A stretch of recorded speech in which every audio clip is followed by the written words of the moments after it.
UPSC prelims 2026 की series में आज हम बात करेंगे ब्लैक बॉक्स की। यह सवाल एक बड़े एविएशन हादसे के बाद चर्चा में आए ब्लैक बॉक्स से जुड़ा हुआ था।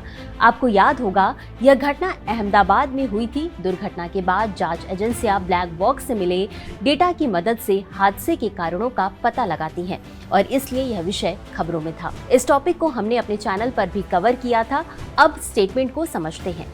स्टेटमेंट 1, उनमें लाल प्रकाश स्पंद उत्सर्जित करने वाला एक बीकन होता है ताकि उनकी अंतर्जलीय खोज को सुगम बनाया जा सके। देखिए, ब्लैक बॉक्स में बीकन तो होता है, लेकिन वह लाल प्रकाश नहीं बल्कि अल्ट्रासोनिक ध्वनिक संकेत यानी कि ध्वनि तरंगे उत्सर्जित करता है। इसे अंडर वाटर लोकेटर बीकन कहा जाता है, जो समुद्र के भीतर खोज एवं बचाव दल को ब्लैक बॉक्स का पता लगाने में मदद करता है और इसलिए स्टेटमेंट 1 गलत हो जाता है। स्टेटमेंट 2 को समझते हैं।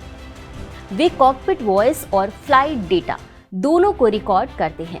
ब्लैक बॉक्स में 2 प्रमुख उपकरणों का समूह होता है। पहला कॉकपिट वॉइस रिकॉर्डर और दूसरा फ्लाइट डेटा रिकॉर्डर।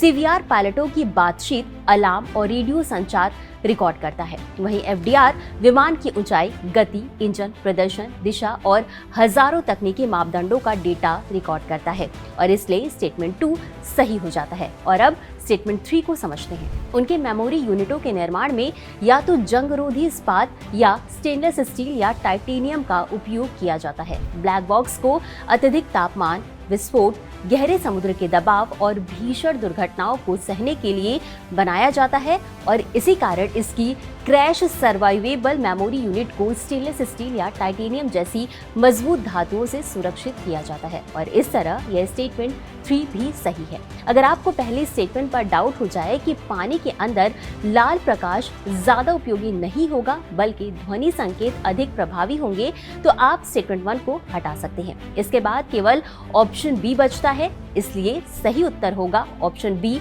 2 और 3। और एक महत्वपूर्ण तथ्य याद रखिएगा, ब्लैक बॉक्स नाम है लेकिन वास्तव में इसका रंग चमकीला नारंगी होता है ताकि दुर्घटना के बाद इसे आसानी से खोजा जा सके। यही छोटी छोटी तथ्यात्मक जानकारियां अक्सर यूपीएससी में सीधे प्रश्न बन जाती हैं। तो मिलते हैं अगले एपिसोड।